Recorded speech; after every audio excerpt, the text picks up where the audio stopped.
Hello friends, welcome to women's world. இன்றைக்கி நம்ம பார்க்க போகிற வீடியோ வந்துட்டு ப்ரெக்னென்சி கன்ஃபார்ம் பண்ணதுக்கப்புறம் ஸ்பாட்டிங்ஸ் வந்து இருக்குது அல்லது ப்ளீடிங் வந்து இருக்குது. ஸோ இது எதனால் ஏற்படுது, எப்போ வந்து நம்ம டாக்டரை வந்து கன்சல்ட் பண்ணணும் அப்படிங்கிறத இந்த வீடியோவில் பார்க்கலாம். ஃபஸ்ட்டு வந்து பார்த்தீங்கன்னா, ப்ரெக்னென்சி யூரின் டெஸ்ட் கன்ஃபார்ம் பண்ணுறதுக்கு முன்னாடி வந்து உங்களுக்கு ப்ளீடிங் ஏற்படுது அப்படிங்கும்போது உங்களுக்கு வந்து இம்ப்ளன்டேஷன் ப்ளீடிங் வந்து ஒட்டி பிடிச்சு வளரும் போது அந்த டிஷ்யூஸ் வந்து பிரேக் ஆகி வரக்கூடிய ப்ளீடிங் வந்து ஸ்பாட்டிங்ஸ் மாதிரி வரும். 1-2 சொட்டுக்களாக வெளியில் வரும். ஸோ இது வந்து கம்ப்ளீட்டாக நார்மல். ஒரு சில பெண்களுக்கு தான் இது வந்து ஏற்படும். ரொம்ப நார்மலாகவே இது வந்து நடக்கும். பீரியட்ஸ் டேட்டுக்கும் கொஞ்சம் முன்னாடியே ஏர்லியராகவே வந்து இந்த மாதிரி ஸ்பாட்டிங்ஸ் வந்து இருக்கும். ஸோ இது வந்து கம்ப்ளீட்டாக நார்மல்.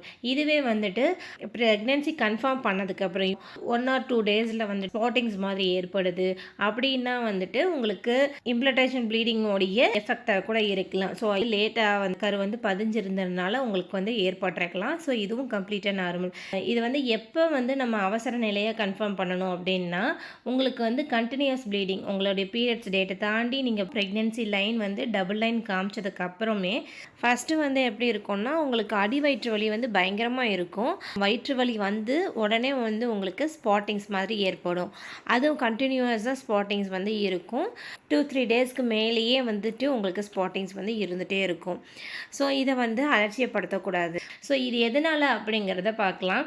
ஃபஸ்ட்டு ரீசன் வந்து த்ரெட் அண்ட் மிஸ்கேரியேஜ், அதாவது உங்களுக்கு கரு வந்து பதிஞ்சு டக்குன்னு வந்து மிஸ்கேரேஜ் ஆகிறதுக்கான வாய்ப்புகளும் இருக்கும். ரெண்டாவது வந்து எக்டோபிக் ப்ரெக்னென்சி. எக்டோபிக் ப்ரெக்னென்சினா நம்ம சேனலில் ஆல்ரெடி ஒரு வீடியோ போட்டிருக்கேன், கிளியராக எக்ஸ்பிளைன் பண்ணியிருக்கேன். அந்த வீடியோவோட லிங்க் யாருக்காச்சும் வேணும்னா டிஸ்கிரிப்ஷனில் கொடுக்குறேன், வியூ பண்ணி பாருங்கள். கர்ப்பப்பையில் வந்து கரு வந்து ஒட்டி பிடிச்சி வளராமல் கரு குழாயிலேயே வந்து கரு வந்து உருவாகி வளர ஆரம்பிச்சிடும். கவனிக்காமல் விட்டுட்டோம் அல்லது ப்ளீடிங் வந்துமே நம்ம அசால்ட்டாக விட்டுட்டோம் அப்படின்னா அது வந்து டக்குன்னு ரப்சர் ஆகி வெடிச்சிரும். சர்ஜரி பண்ணி தான் ரிமூவ் பண்ணுற மாதிரி ஆகிடும். ஸோ அதனால் வந்துட்டு ப்ரெக்னென்சி வந்து கன்ஃபார்ம் ஆனதுக்கு அப்புறம் ப்ளீடிங் வருது அப்படின்னா, கண்டினியூஸ் ப்ளீடிங் இருக்குது அப்படின்னா உங்களுடைய டாக்டரை இமீடியட்டாக வந்து கன்சல்ட் பண்ணுங்கள். நிறைய பெண்களுக்கு இது தெரியறதில்ல. இது வந்து எப்போ நம்ம கன்ஃபார்ம் பண்ணுவாங்க அப்படின்னு பார்த்தீங்கன்னா, நீங்கள் உங்களுடைய ப்ரெக்னென்சி கன்ஃபார்ம் பண்ண உடனே 5 வாரத்துலேருந்து 7 வாரத்துக்குள்ளே வந்துட்டு உங்களுடைய ஃபஸ்ட்டு அல்ட்ராசவுண்டு ஸ்கேன் வந்து நம்ம செக் பண்ணியே ஆகணும். ஸோ அதனால தான் வந்துட்டு முதல்ல கரு உருவாகியிருக்கா, அது எந்த இடத்துல உருவாகியிருக்கு அப்படிங்கிறத கன்ஃபார்ம் பண்ணுவாங்க டாக்டர்ஸ். அதுக்கப்புறம் தான் கருவுக்கு வந்து ஹார்ட் பீட் வந்திருக்கா அப்படிங்கிறத செக் பண்ணுவாங்க. கர்ப்பப்பைக்குள்ளே எண்டோமெட்ரியம்னு சொல்லக்கூடிய லைனிங்கில் அட்டாச் ஆகி நின்றிருந்தது அப்படின்னா உங்களுக்கு நல்லபடியாக கரு வந்து வளர ஆரம்பிச்சிரும். ஸோ இதுவே வந்து கரு குழாயில் வந்துட்டு ஃபார்ம் ஆகி இருந்தது அப்படின்னா அது வந்து உங்களுக்கு ப்ளீடிங் வந்து கண்டினியூஸாக இருக்கும். ஸோ இந்த மாதிரி ப்ளீடிங் வந்தது அப்படின்னா இமீடியட்டாக வந்து டாக்டரை வந்து கன்சல்ட் பண்ணிவிடுங்க. அதுக்கான ட்ரீட்மெண்ட்ஸ் வந்து எடுத்துக்கணும். ஸோ இது வந்து அப்நார்மல். மூணாவது வந்து பார்த்தீங்கன்னா, வேறு ஏதாவது இன்ஃபெக்ஷன்ஸ் இருந்துச்சுனாலும் ஸ்பாட்டிங்ஸ் வந்து இருக்கும். ப்ளீடிங் வேறு, ஸ்பாட்டிங்ஸ் வேறு. கரு குழாயில் வந்து கரு உருவாகி இருந்தது அப்படின்னா உங்களுக்கு கண்டினியூஸாக பீரியட்ஸ் வர மாதிரி இருக்கும். நீங்கள் பீரியட்ஸ்ன்னு நினச்சிட்டு இருந்துடாதீங்க. நமக்கு வந்து ப்ரெக்னென்சி கிடைக்கல போல் அப்படின்னு நினச்சிட்டு பீரியட்ஸ் தான் அப்படின்னு நினச்சிட்டு இருந்துடக்கூடாது. ஸோ எதுக்கும் ஒரு டைம் வந்து டேட் தள்ளி போகுது, ப்ரெக்னென்சி டபுள் லைன் கிடச்சிருக்கு அப்படிங்கும் போது நீங்கள் வந்து உங்களுடைய டாக்டரை கன்சல்ட் பண்ணிட்டீங்கன்னா அவங்க வந்து கரு இருக்கா இல்லையா, எந்த இடத்துல இருக்குது அப்படிங்கிறத வந்து அனலைஸ் பண்ணி உங்களுக்கான ரிசல்ட் என்னங்கிறத சொல்லிடுவாங்க. இதுவே வந்துட்டு இன்ஃபெக்ஷன்ஸ் இருந்துச்சுனாலும் அது வந்து ப்ளீடிங் மாதிரி இருக்காது, ஒரு லைட்டாக ஸ்பாட்டிங்ஸ் மாதிரி தான் இருக்கும்.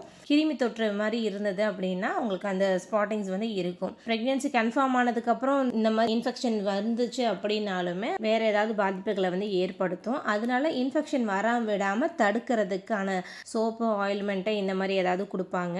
யூரினரி இன்ஃபெக்ஷன்ஸ் இருக்குதா அப்படிங்கிறத செக் பண்ணிவிட்டு அதுக்கேற்ற மாதிரி வந்து சிரப்ஸ் வந்து எழுதி கொடுப்பாங்க.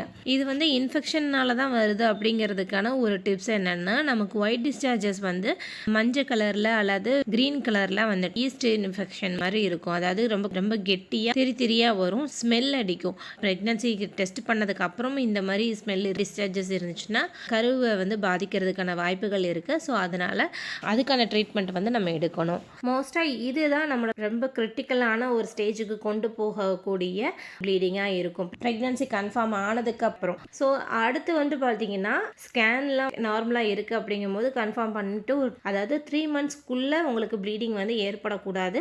அந்த மாதிரி ஏற்பட்டுச்சு அப்படின்னா, உங்களுடைய டாக்டரை வந்து இம்மீடியட்டா கன்சல்ட் பண்ணுங்க. ஏன்னா இது வந்து மிஸ்கேரேஜ்ல நிறைய டைப்ஸ் ஆஃப் மிஸ்கேரேஜ் இருக்கு. எது வேணாலும் ஏற்படலாம். ஸோ அதனால வந்துட்டு ப்ளீடிங் மாதிரி வருதா, இல்லை ஸ்பாட்டிங் மாதிரி வருதாங்கிறத ஒரு பேட் வச்சு செக் பண்ணிட்டு அதுக்கப்புறம் வந்து உங்களுடைய டாக்டரை வந்து இமீடியட்டாக கன்சல்ட் பண்ணுங்கள்.